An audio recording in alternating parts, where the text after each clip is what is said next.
I'm Dr. Collins. Today we're going to talk about administering subcutaneous fluids to your cat.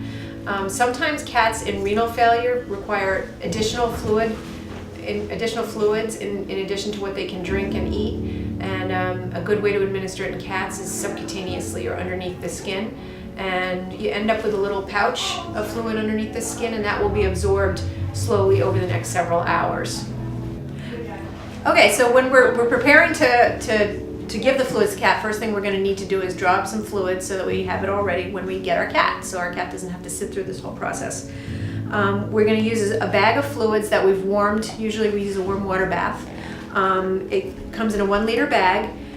Each cat might require a different amount of fluids when you give it, but the cat we're going to do today requires approximately 150 mLs or cc's, which is the same thing, of saline solution or lactated ringer solution, or one of the solutions that we use for hydration. The first thing to do is to use some alcohol to wipe off the port that we're going to enter to make sure that it's sterile. And then the syringes that we usually use 60 cc syringes. So for 150 cc's, we're going to need 2.5 of these. So you're going to open the syringe and you're going to screw on the needle. The needle is what we're going to use to draw up the fluids. Take the cap off the needle, and then you're going to enter the port, which is the yellow side. You're going to hold the fluids this way so that when you draw back, you're getting fluids and not just air. And you're going to draw back until you have 2.5 syringes full, or 150 mLs.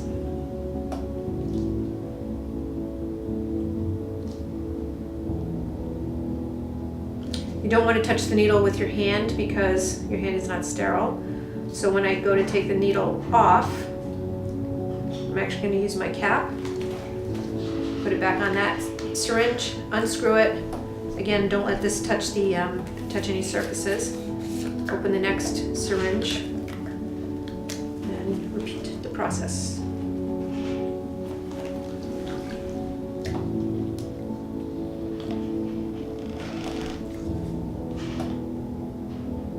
Some people will actually administer differently. Dr. Meslenka uses a butterfly. Some people will actually administer directly from the bag through a line and let it drip in with gravity. I think this is a little simpler, but you may see some other people doing it in different ways. The most common reason we administer subcutaneous fluids is chronic renal failure or kidney problems in older cats, which is very common.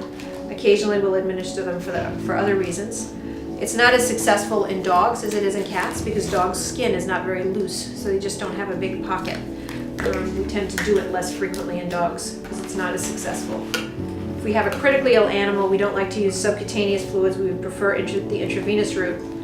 Animals that are critically ill frequently don't absorb fluids very well, so we give them intravenously, which is directly into the vein. So I have two 60 cc syringes and a 30 ml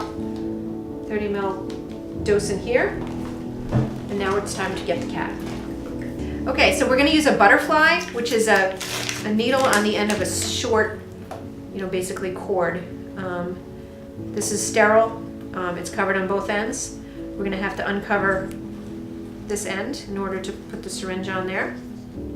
So we screw the syringe on, and then we're going to uncover the needle end so that we can administer it to the cat. And this is the butterfly. You can see why it's called a butterfly. And the easiest way to hold it is by folding the wings together. And then you can use one hand to hold it and manipulate it. The other thing we're going to want to do is bleed through the line so we're not injecting air. So we start to inject till we see fluid come out the tip of the butterfly. So when you're administering fluids, there's a couple of places that you can give it. Pretty much anywhere the cat has loose skin, and so some of the areas we usually give it. One is the scruff, because there's a good amount of loose skin here, and you'll see at the end there's going to be a pocket of fluid in there. We don't want to be uncomfortable for the cat. The other place they have some nice loose skin is on the flank back here. Usually when I'm giving it alone, I almost always give it into the scruff because I can hold the cat myself while I administer the fluids. So I kind of scruff the cat, and then I poke the needle in parallel to the skin. So I kind of poke through the skin and then parallel, so I'm not going deeply in. And I give it a good quick poke. And they don't really feel it. The one thing that'll may make you feel better is they don't have as many nerve endings in their skin as we do. So They may feel a needle, but they really don't feel it to the extent we do. And I'm starting to inject by pushing the syringe, and it takes a little bit of time because the needle has a smallish hole, so we're going to take a little bit of time to administer the fluids. And again, these are warmed up, so they're not as distressing to the cat to have it administered. And I can feel that the pocket of fluid is getting a little bit bigger. I'm not sure if you can see it yet.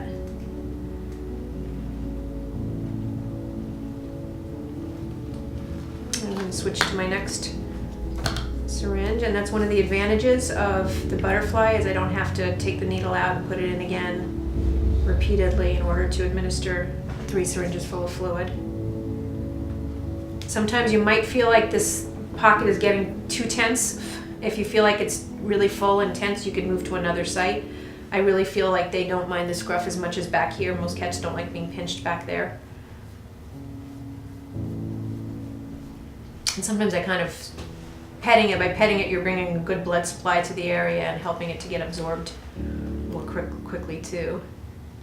And what you'll find is that even if you give it on the top of the cat, by the end of the day, you may see a little pouch underneath as gravity pulls it down, but it will be absorbed, or it should be absorbed by the next morning. If you're finding consistently that you're finding pouches of fluid the next day, you would want to give your doctor a call and let them know that your cat's not absorbing the fluids very well, because that may be an issue. And this is the last syringe full, and this has about 30 mLs in it. And you can see it's really not distressing to this cat at all. You want to give a lot of positive reinforcement in order to make this an enjoyable experience for both of you, not stressful. And you can see Winnie's very not stressed about this whole deal.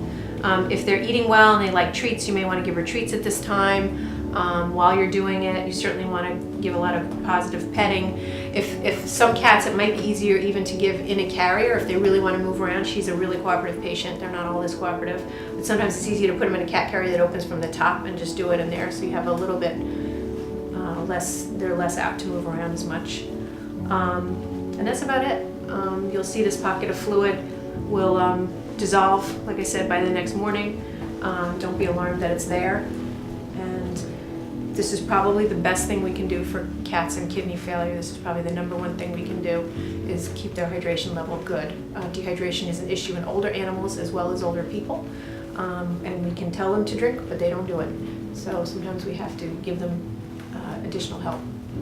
I hope this was helpful. Thank you for your attention. And if you ever have any questions or concerns, give us a call at Home Care Veterinary Service at 609-921-1557.